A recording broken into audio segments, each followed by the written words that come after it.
Welcome to the next iteration of Scary But Not That Scary, where we talk about things that are scary but really not that scary. Not that scary. Probably this time. Movies and things. Yeah, we're going to review a few movies this time. Yeah, it turns out that when we were filming these, Byron was putting them online. So we watched a few of them and we were like, man, we got to tighten up that format.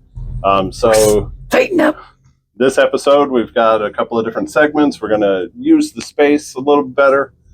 And we got a couple of discussions we're going to have. So yeah. And we're going to talk about... Go ahead. So we'll talk about a couple of movies, a couple of things we've seen, something else we're watching. And then maybe something that we've made. We may have a special guest at the end, Joe. Special guest appearance by Human Man. Man. Yeah. Human Man. So we're going to talk about some movies. Some that I've seen, some that Adam's seen, and some that we have both seen. Yes. All right. So what's first, Joe? So first of all, I saw Sinners. Ah, yes. It's already out on VHS. How crazy. I haven't seen Sinners. Yeah. It is now it's in the top 10 of highest grossing horror films of all time. Yep. And I also didn't realize at first that Michael B. Jordan is a twin. I didn't realize that it was him playing both roles until maybe the third scene. I was like, oh, I get it now. I'm an idiot. Nice. But so would you recommend Sinners? I would 100% recommend Sinners and see it in the theater because it has a lot of atmosphere to it that makes you... I turned my head at one point because I thought there was a commotion behind me. And I was like, oh no, it's part of the movie. It was... Yeah. All right, so I have a discussion topic here around Sinners that we should talk about for a couple minutes. So one of the complaints from the internet, and one of the complaints that you and I have had for years, is do more original IP. Like, don't just make everything a Marvel movie, whatever else. Of course, now that they're doing more of that, now the thing is coming up that why don't these make any more money than they do? Right. So I think we should discuss for a minute. What keeps us from seeing more new IP in theaters? I don't think that people don't go see it. I think it's more that the executives think that if it doesn't make money over the entire world, then why bother? Yeah. Because that's what they're in for. It's a cash grab. Well, I think it's also the thing that I think keeps coming up and is a really hard problem for them to solve, but of course it's their job, so solve it, is this feeling that there's pressure to put things on streaming really quickly. Yes. So it's almost like when they put out new IP and things into the theater, there's not enough time whenever they actually put out more things than nothing. There's not enough time for people to go see them and then report back as to which ones are actually worth all the money that it costs to go to the theater now.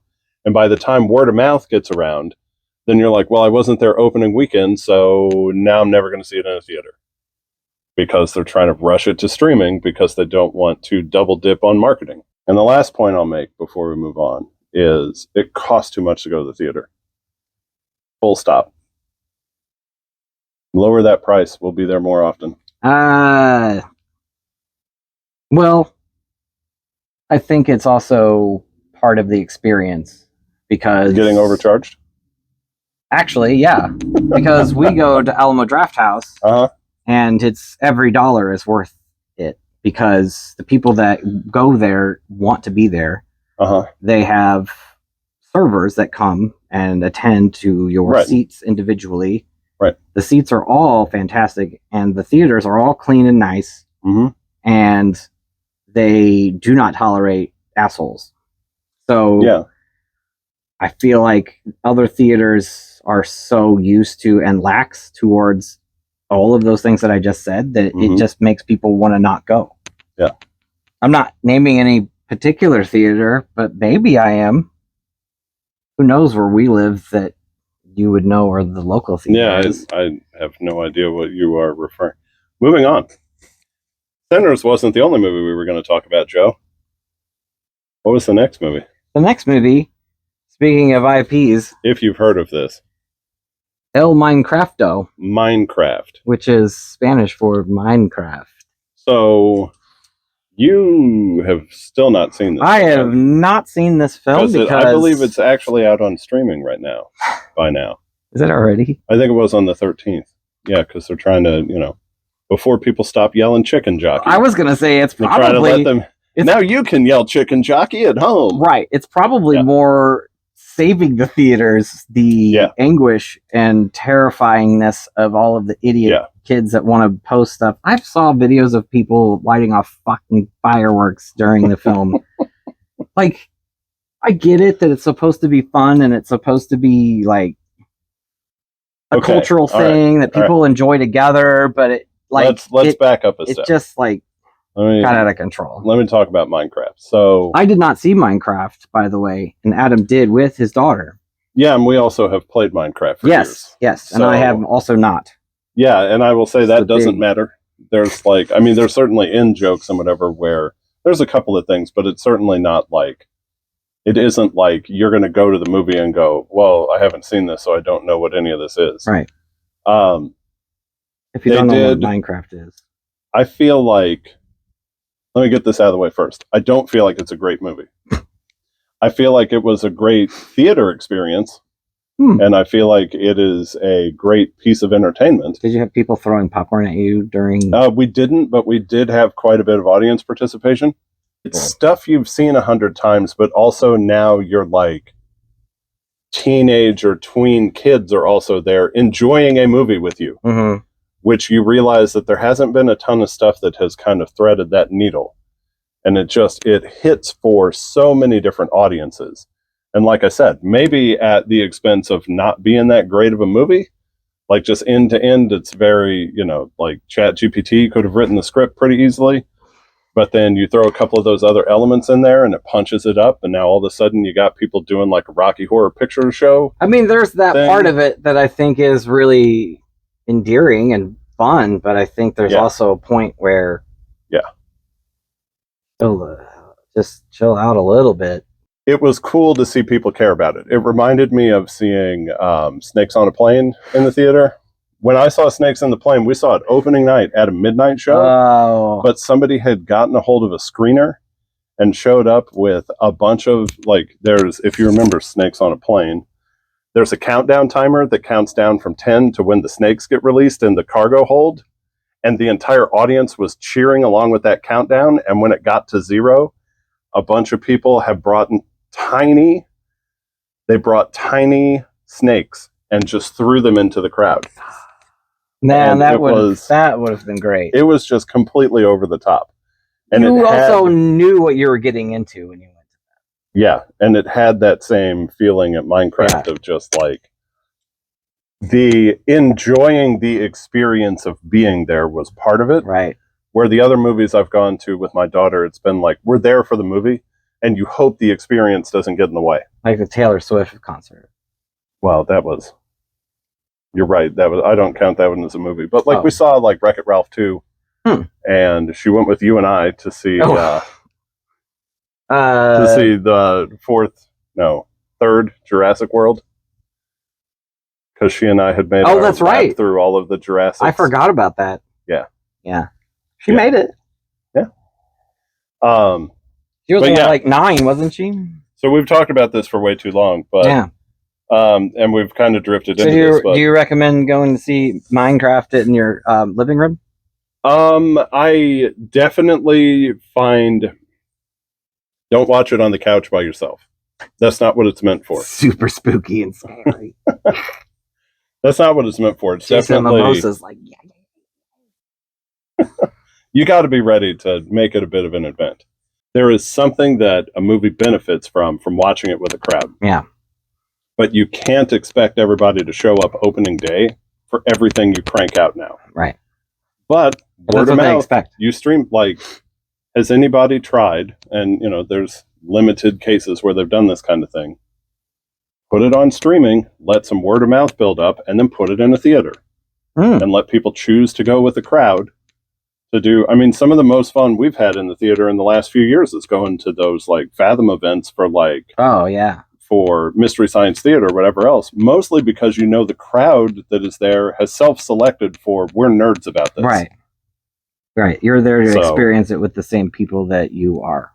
Which is why I always loved a good midnight show. All right. Midnight shows. I miss them. We have one more thing to talk about here. What's that? That is not a movie. Let's see what it is. It's also the last one. The Last of Us. The Last of Us. It is on season 2, HBO Max. Which they just renamed back to HBO Max. Yeah, they're just... Which was a smart move on their part because nobody ever stopped calling it that. So I just had a note on here to talk about things that are better watched at home instead of the theater, or you're watching this. I was a little surprised that you two were watching Last of Us because it is a nonstop parade of feels bad, man. Like, it makes you real sad. I feel like the motto for the show when they're writing it, like, the sad of us. I feel like they have a giant sign up that says every silver lining has a dark cloud. Because it's excited about this movie? Any amount of hope just gets crushed. Yeah. And you're like, maybe this will go. It didn't. They're moving forward. Oh, and also that other guy. Good God. Yeah. Yeah. So it's brutal. It is. It's also, it's odd that I just looked over and I'm like, this stuff here. At a certain point, you kind of almost forget that there is a fungus virus that is basically is the whole issue that's going on. But there's so much like side story and human interaction and survival that you kind of. I was fine with The Walking Dead, but I feel like literally gonna say that. I feel like a lot of it drifts into that zombie territory I don't really care about, where it's just like it's more zombies coming after people again. It's new Walking Dead. Yeah, there's gore effects and there's whatever, but like at some point you're getting to the point where it's just like, who's going to survive this week? And it might as well be on a roulette wheel. And then it's just some scenes of zombie violence. And I feel like The Last of Us is like the opposite of that, where you almost forget that there's zombies in the thing, and it just keeps being character drama, and the zombies come in almost as like the MacGuffin that makes terrible shit happen that then they have to respond to. Yeah. And it's just like, every time anything is teed up at all for anything positive to happen, no, zombies are back. But it's, so I don't know. I mean, I described it as brutal, but like the emotional part of watching the characters go through everything, and just the way that they're all, it's not some weird, like, what's the Will Smith movie where he's the last man on earth? Fresh Prince of Bel-Air. Fresh Prince of Bel-Air. I Am Legend. I Am Legend, that's right. Because remember in that movie, Dr. Phil was like, no, Uncle Phil. Oh. Dr. Phil. Scratch this whole thing. Don't. The thing about I Am Legend is that it has this air about it of like, we're going to make it. We're definitely going to make it. Let's be positive about this. This is just a minor setback. And in Last of Us, you feel them clawing and scratching to not be exterminated, basically. Yeah. Because it's just coming after them. Yeah. And then humans are just, well, not exterminated. Humans are going extinct. Yeah. And when you think you figured it out, the things get worse. Yeah. So just seeing the way that they interact, inside of that bubble, is just it's very engrossing. Yeah. I would say at the end of every episode, it's one of those things where you're like, I don't actually know how I feel about that, but I want to see the next episode now. Yeah. I also just, the writing and the acting is really, really good. But yeah, that's HBO Max. Yes, that's true. I think I like the tone because the tone reminds me a lot of that first season of True Detective, which is one of the greatest things ever filmed. This is also true. But yeah. All right, Joe. So Sinners, Minecraft, Last of Us. Did you want to say something about Byron's over here? Like, talk about Andor. Talk about Andor. Byron, this microphone works. Have you ever seen any shows that you would like to recommend? No. Byron. Okay. All right. You wanted to talk about Andor? Andor, yeah. I liked it a lot. It's a really good show. It's very prescient. It's very well paced. It's slower than it's. You could tell it's written by a person that doesn't like Star Wars. It's kind of like what they did with Battlestar Galactica, where they took this B movie Star Wars knockoff and made it into like a interesting military drama in space. That's what this is. This is like a military / political drama in space. Really fucking good. You should watch it. In my youth, I was a Star Wars fanboy, including really liking Episode 1 when it first came out, and then Episode 2. It had so much more of that, of the newer tech packed in it. And this is kind of the opposite. This doesn't have a lot of big effect shots. I was going to say, I've since turned into a Star Wars cynic. Well, the cool thing about this is, so they invented the big roundabout thing for Mandalorian. The volume.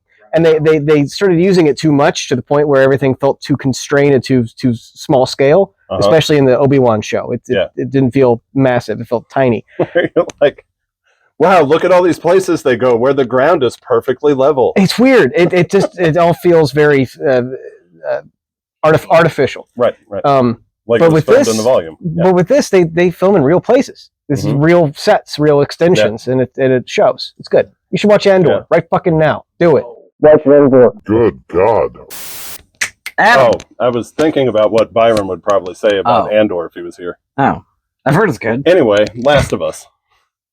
I think that's the last of the things that we need to talk about. Oh my God. All right. Well, there we go. That's our movie segment for this episode.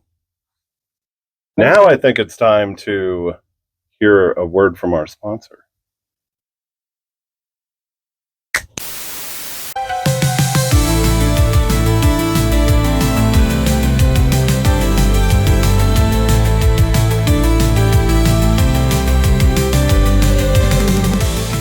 Something new, you might say. This guy, he's a toilet. This guy, he's toilet paper. They're muscle men, though. Look at all of these muscle men! Come and get them now. We're running on a piece.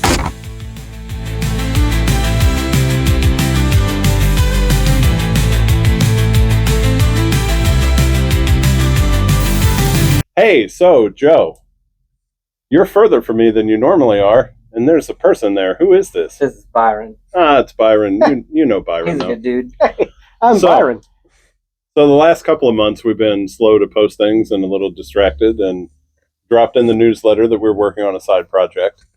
That side project, some of you probably know, was a short film written and directed by Mr. Byron, sitting over here, acted by Mr.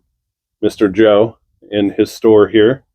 And then I did... Free studio space. I did a little bit of the voices and some puppeteering. His preference. Yeah, some preference. Byron over here can give you some background, but this was year 2 for a short film festival in our local town here. It was just for the high school and college, and it was a partnership between the SIU Mass Comm department, the local high schools, and the Wildy. And this year they opened it up to the community. Had a lot more a lot more videos this year. A lot more really good videos, actually. But the college and the high school was still involved. We were still involved, yeah. But massive, increase in participation. Really good crowd too. Because last year we only had like maybe a couple dozen people. This year we had just about a full house. They almost ran out of popcorn. Yeah, almost ran out of popcorn. Yeah. Full house there being what? A couple hundred? Yeah. Almost 3? Probably 300, yeah. It was good. Seriously? Yeah. Holy, I didn't even look. Yeah, you should have been way more self-conscious that night. Yeah, you were very self-conscious. You kept asking me if I was okay, and I'm like, I'm fine. I did not look around. We weren't quite sure how the audience was going to take this because this whole thing was made as an absurd kind of cavalcade of sequences that just keep getting more and more off the rails.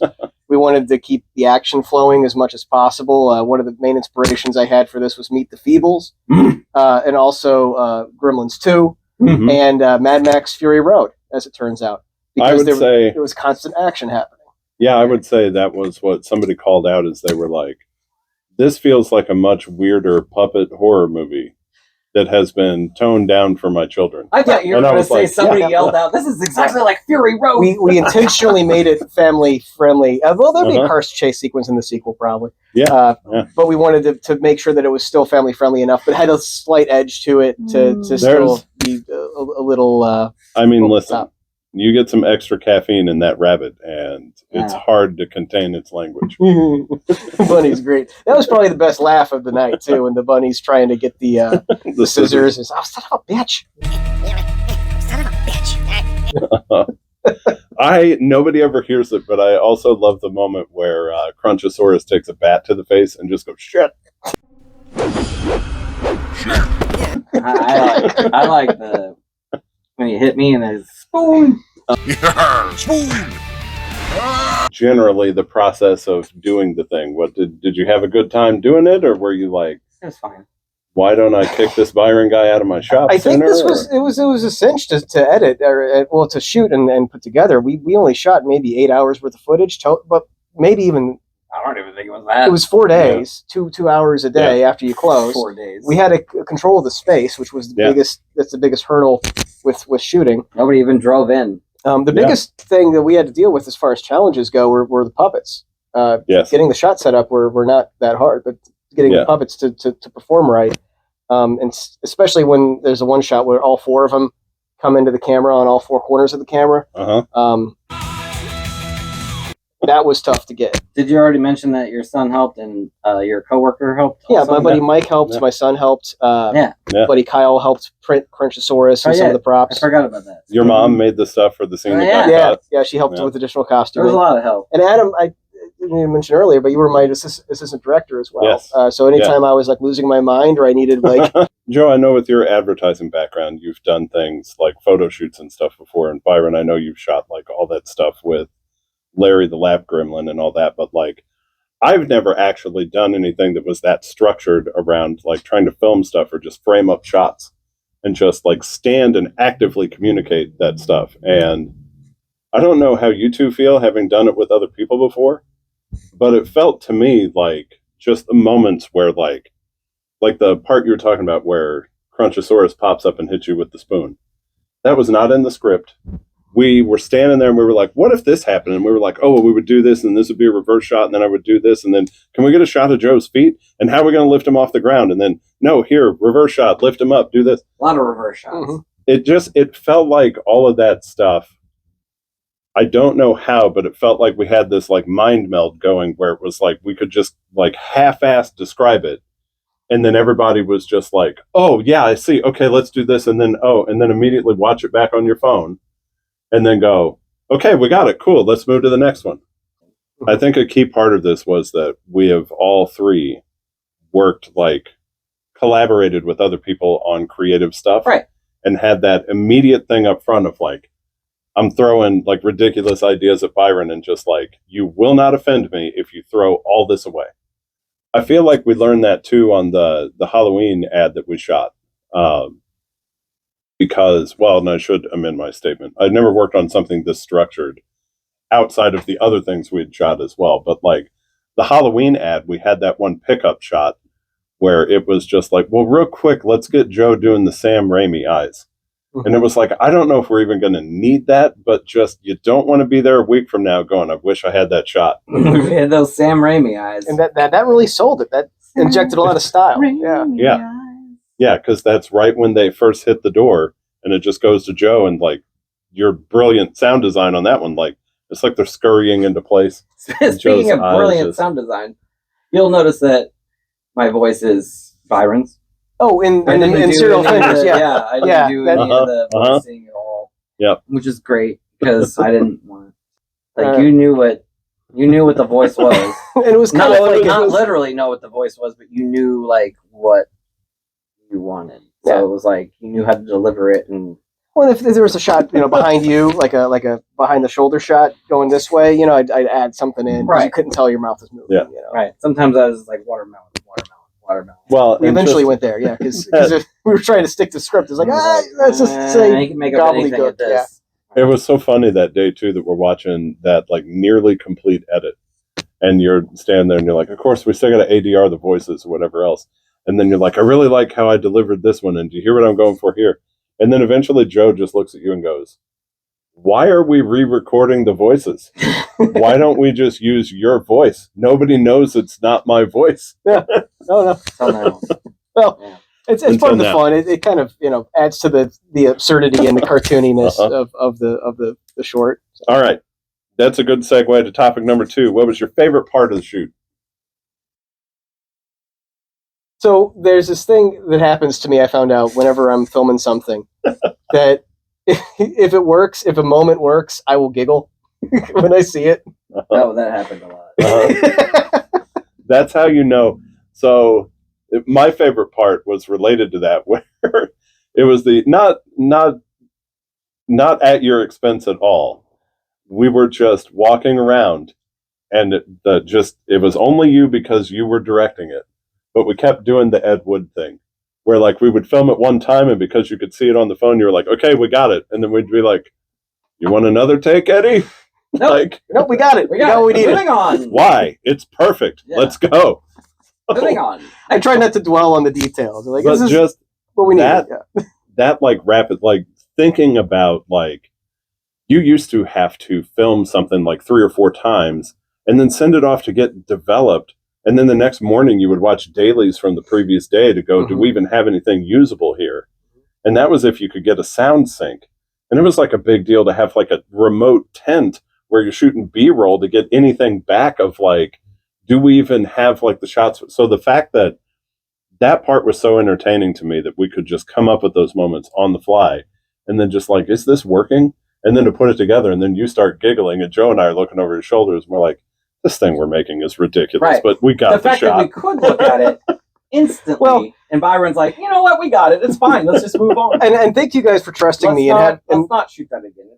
I appreciate you guys having that trust. I think when we did the commercial, the holiday Halloween commercial, I think that helped you kind of see the way I work, and visualize this stuff. Chaotic brain. Yeah, well, because I'm always thinking of sequencing and what's going to be a quick shot, what's going to be a longer shot, what's going to be more complex. So the ones where I'm like, we're good, those are like 1 second shots.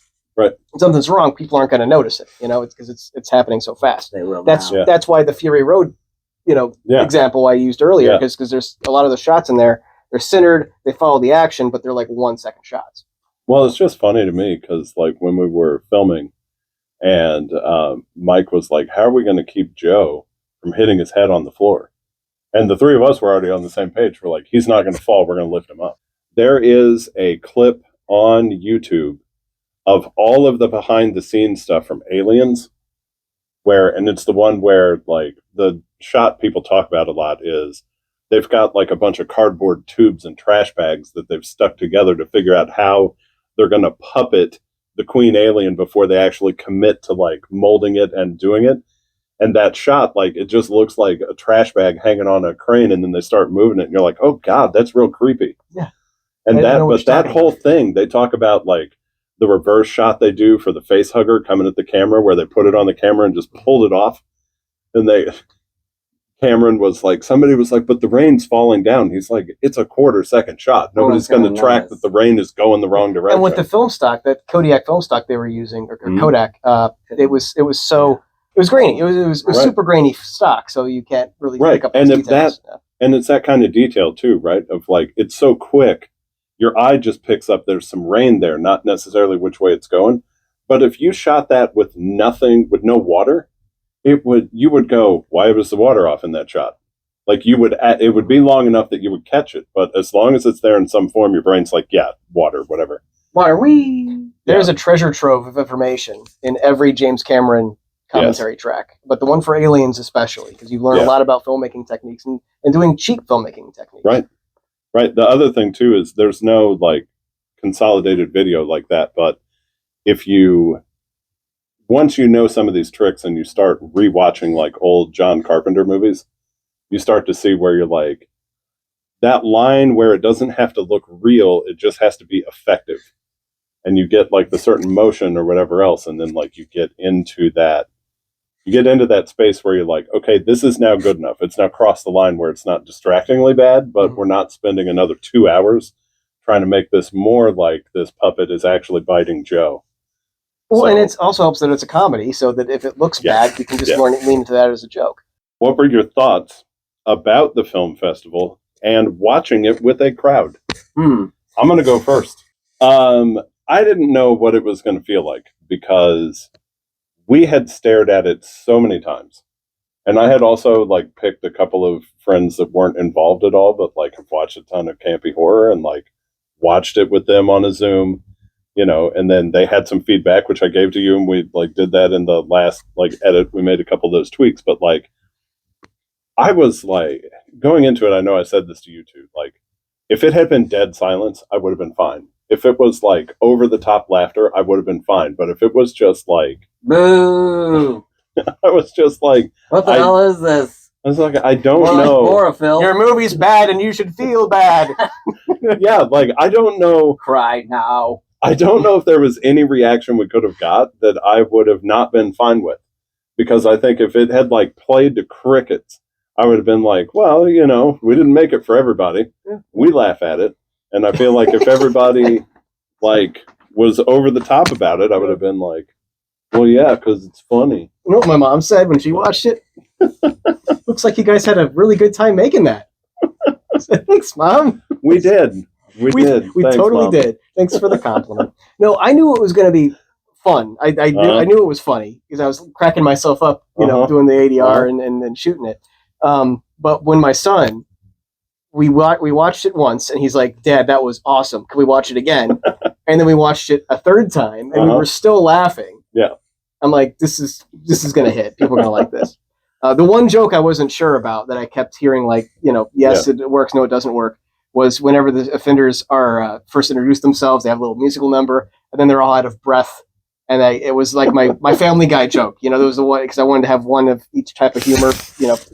Yeah, I wanted different types of jokes in this, of different levels of absurdity. And that was the one that extended its stay intentionally a little bit too long.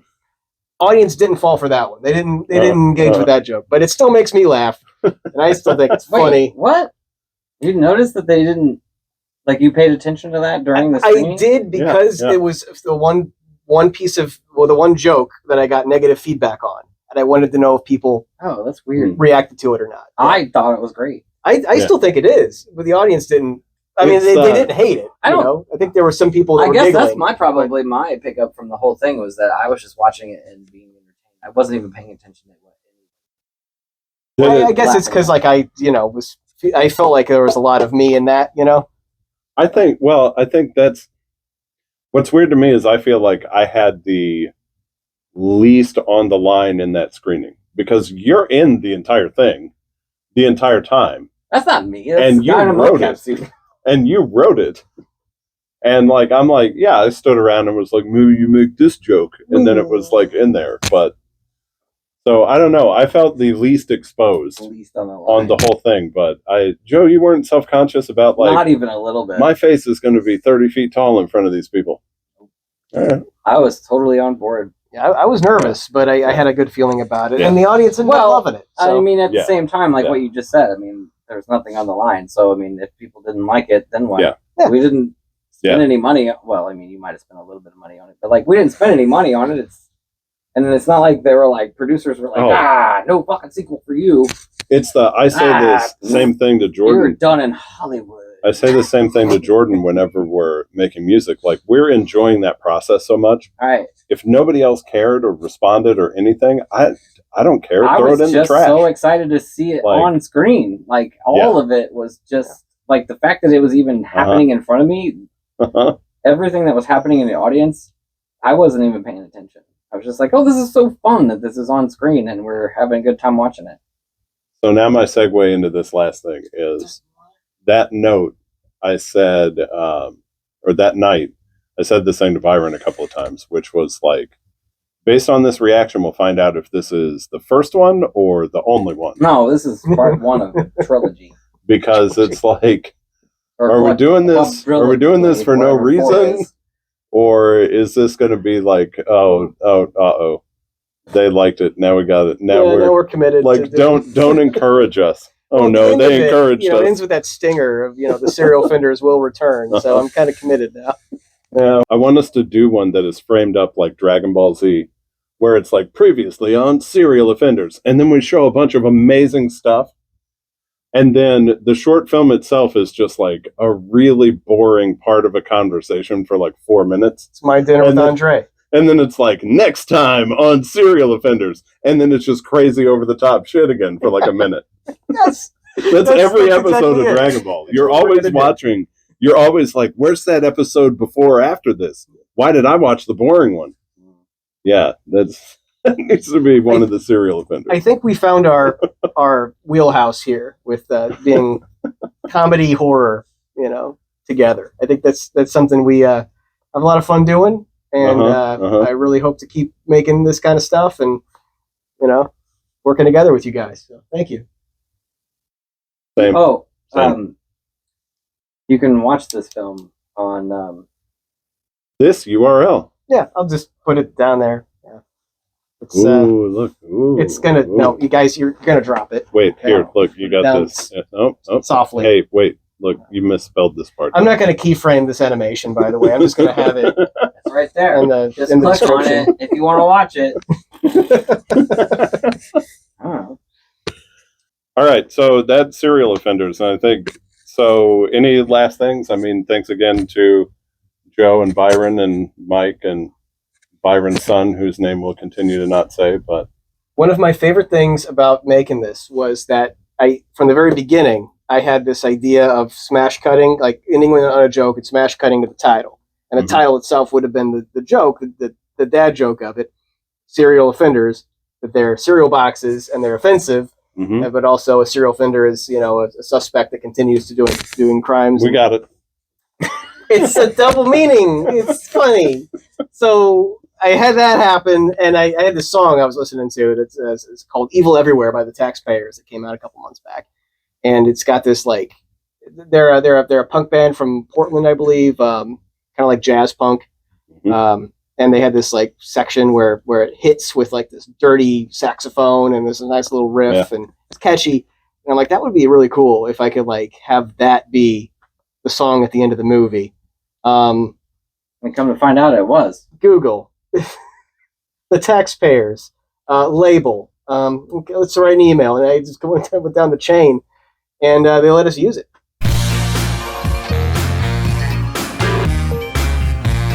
So it works out really well. Also check them out in the link. Yeah, down here. Their new album just came out, and it's a banger. Yeah.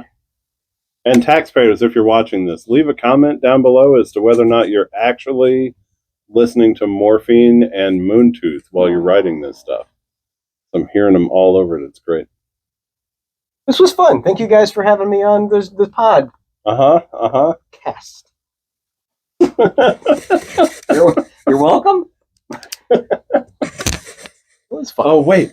Was that another one of those double entendres where you like, thanks for having me on the pod, short for podcast, and then you were like, cast, because he was the entire cast?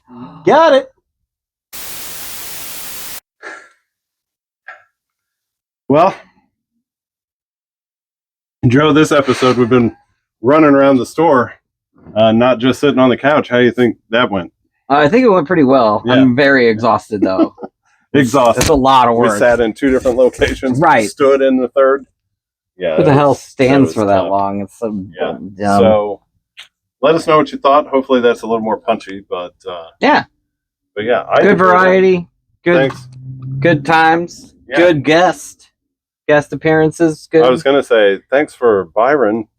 Thanks to him for stopping by. Thanks. He did it. As though he isn't always here on that side of the camera. You don't need to know that, though. Or mostly in the episodes, too. Yeah. So tune in for next series of Snickers. Tune in next time. Snoosnime for Snary, but not that Snary. Where we just play snare drums. Cut, ship, print.